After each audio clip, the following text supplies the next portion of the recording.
Hello, welcome to this short lecture excerpt about the ghost in Shakespeare's The Tragedy of Hamlet, Prince of Denmark.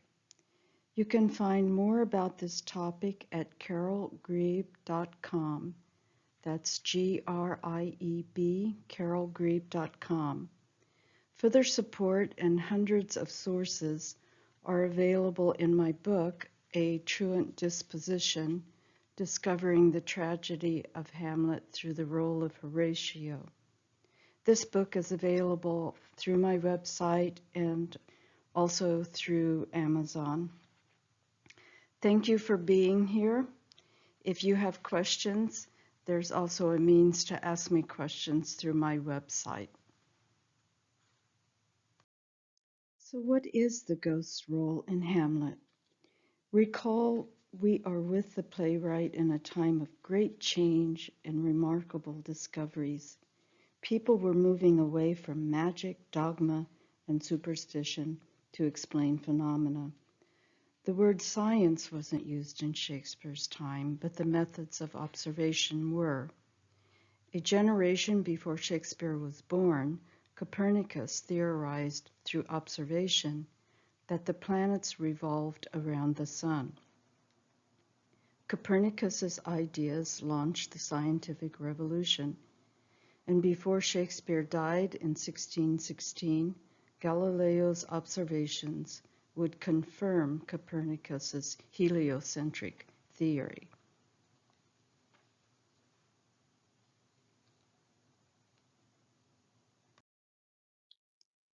The author Reginald Scot adds to the discoveries with his own discoveries about witchcraft.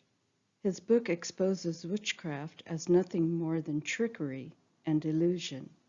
Scot uses scripture to back up his revelations about magic and witchcraft.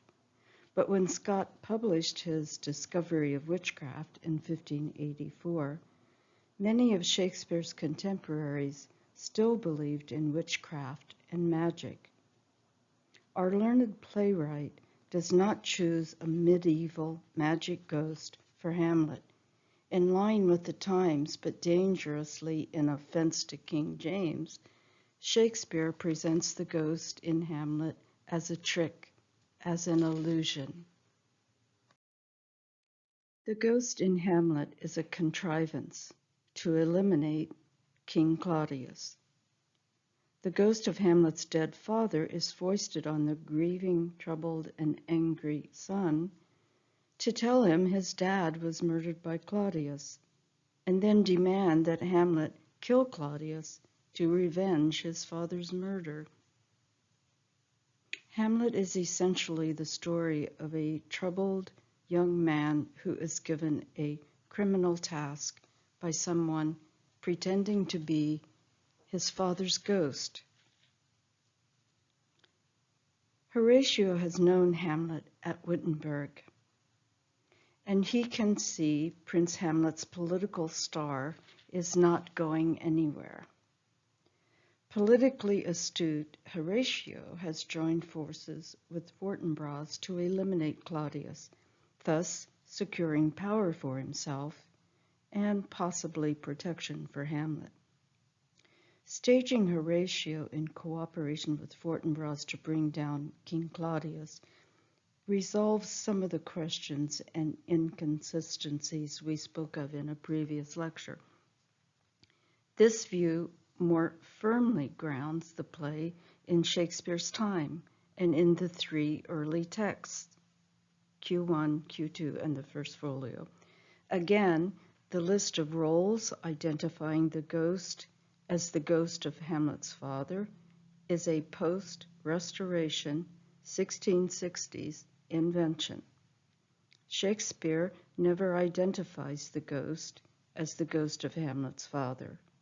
Horatio does. Horatio brings Hamlet to the ghost to set the tragedy in motion. Horatio is a political opportunist whose actions fall somewhere between misguided and sinister.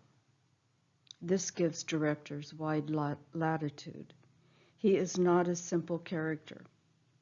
Even if Horatio is identified as Prince Hamlet's friend, as Hamlet himself greets him in the first act, it does not mean he truly acts as a friend. And you can find other characters in Shakespeare's plays who may pose but not act as friends. Shakespeare effectively uses this concept of betrayed or misguided trust in several plays. And this dichotomy weaves a more tragic and textured relationship for Hamlet and Horatio. Hamlet is wary of Horatio's ghost from the beginning. In Act 1, Scene 2, he knows the dead do not return from the grave. Shakespeare confirms the early modern era, redefining the theater ghost and creating in his Hamlet a new character dimension. Hamlet recognizes the ghost as an illusion, contrived by others to communicate a catastrophic demand. The ghost comes from foreign and castle insider intrigue.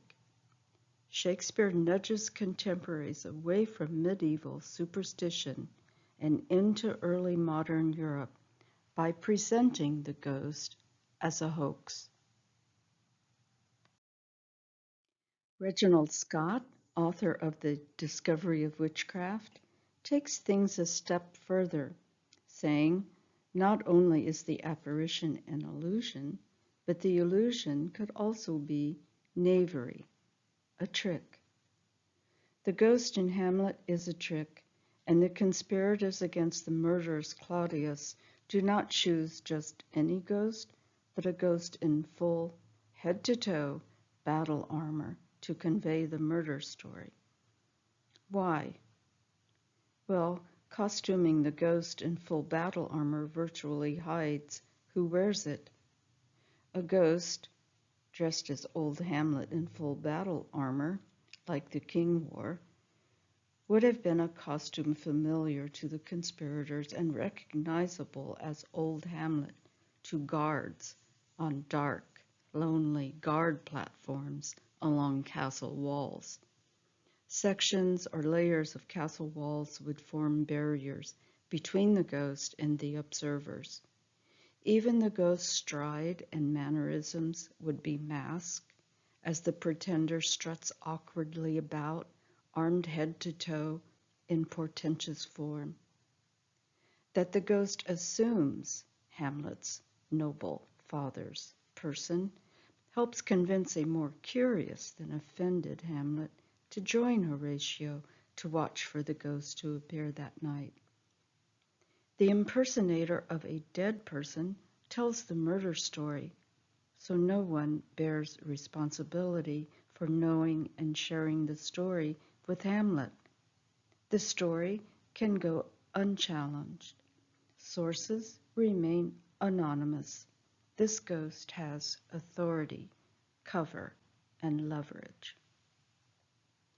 Why would Shakespeare's Hamlet, Wittenberg-educated Hamlet, accept the manifestation as a ghost?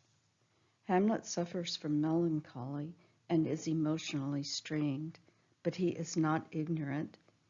He and spectators know that the apparition has appeared not only to him, but also to others, and on more than one occasion.